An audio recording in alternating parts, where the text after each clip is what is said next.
Two verses in the Holy Quran.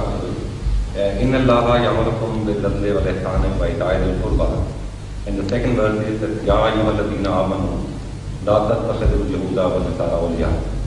My question is that when we deal with the Pakistani ulama or people who are taking active part in persecution, which of these two verses should regulate our behavior? Or can we apply both? Are in accordance with each other. Completely according to each other. They don't stand at odds with each other at all. So there is no question of which. Rather requires an equal treatment to the person. If somebody transgresses, you have a right to transgress against him to the extent that he has transgressed against you. So the second verse is under other, not against it.